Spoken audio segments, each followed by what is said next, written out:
Hello बच्चों, let's read the question. The question said that BCl3 act as a Lewis base और Lewis acid. Okay?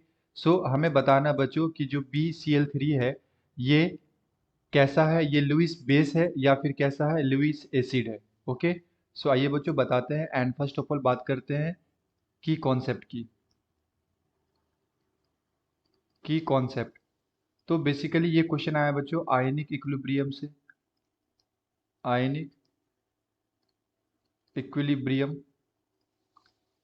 And यहाँ पे हम लोग बच्चों एसिड बेस कॉन्सेप्ट पढ़ते हैं. Acid base concept. Okay, first of all मैं यहाँ पे आपको बता देता हूँ कि लुइस एसिड क्या होता है एंड लुइस बेस क्या होता है. ओके, सो सबसे पहले मैं बात करता हूँ लुइस बेस की. Lewis base. तो अगर मैं लुइस बेस को डिफाइन करूँ बच्चों, तो लुइस बेस क्या होता है? जो इलेक्ट्रॉन पेयर डोनर होता है. Electron pair donor are called Lewis base. For example मेरे पास अमोनिया है NH3. तो नाइट्रोजन के पास क्या होते हैं बच्चों? लोन पेयर होते हैं. तो ये लोन पेयर क्या करता है? ये डोनेट कर सकता है. तो अगर ये लोन पेयर डोनेट करेगा बच्चों, तो अमोनिया को मैं क्या बोल सकता हूँ? इसे मैं बोल सकता हूँ Lewis base. Okay, and Lewis acid क्या होता है?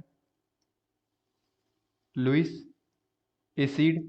तो लुइस एसिड को बच्चों डिफाइन किया जाता है electron pair acceptor. Acceptor. Okay, so अगर कोई भी हमारे पास ऐसा स्पेसीज जिसको इलेक्ट्रॉन की कमी हो, तो वो इलेक्ट्रॉन को लेगा किसी दूसरे मॉलिक्यूल से. तो जो एक्सेप्ट करेगा इलेक्ट्रॉन को, उसे मैं क्या बोल सकता हूँ? लुइस एसिड बोल सकता हूँ. ओके, लेट सपोज मेरे पास क्या है बच्चों? BF3. तो अगर मैं BF3 का स्ट्रक्चर बनाऊं, तो इस तरह से ये बनता है फ्लोरीन, फ्लोरीन एंड फ्लोरीन. तो अगर आप देखो तो यहाँ पे बोरोन है, और बोरोन का एटॉमिक नंबर कितना होता है बच्चों? 5. बोरोन का एटॉमिक नंबर कितना होता है? 5. सो कॉन्फ़िगरेशन इज 2,3. तो ये 3 बॉन्ड बनाता है. तो 3 बॉन्ड्स ये बना रहे हैं फ्लोरीन के साथ. अब इस बॉन्ड के अंदर कितने इलेक्ट्रॉन है? तो एक कोवैलेंट बॉन्ड के अंदर 2 इलेक्ट्रॉन है बच्चों. यहाँ पे भी कितने इलेक्ट्रॉन है? 2. यहाँ पे भी कितने इलेक्ट्रॉन है? 2. तो टोटल कितने इलेक्ट्रॉन हो गए? 6 इलेक्ट्रॉन हो गए. और कोई भी मॉलिक्यूल्स को अपने आप को स्टेबल करने के लिए ना ऑक्टेट कंप्लीट करना पड़ता है बच्चों. और ऑक्टेट कंप्लीट करने का मतलब होता है एक 8 इलेक्ट्रॉन चाहिए. बट BF3 के पास यहाँ पे कितने हैं? 6 इलेक्ट्रॉन है. सो ये 2 इलेक्ट्रॉन अभी क्या कर सकता है? और एक्सेप्ट कर सकता है. तो जो भी इलेक्ट्रॉन एक्सेप्ट करता है बच्चों, उसे हम लोग क्या बोलते हैं? लुइस एसिड बोलते हैं. अब क्वेश्चन में हमें दे रखा है बच्चों BCl3. ओके, तो अगेन BCl3. तो यहाँ पे अगर मैं इसका स्ट्रक्चर बनाऊं, तो ये बोरोन एंड यहाँ पे क्या आ गया हमारे पास? Chlorine, chlorine and chlorine. Boron का अभी जस्ट मैंने बताया था एटॉमिक नंबर 5 होता है, कॉन्फ़िगरेशन इज 2,3. सो यहाँ पे कितने बॉन्ड बनाएंगे? ये 3 बॉन्ड बनाएगा. तो हर बॉन्ड में कितने इलेक्ट्रॉन है बच्चों? 2 इलेक्ट्रॉन है. तो टोटल इलेक्ट्रॉन कितने हैं बोरोन के पास? 6 इलेक्ट्रॉन है. सो ये कैसा है? Electron deficient.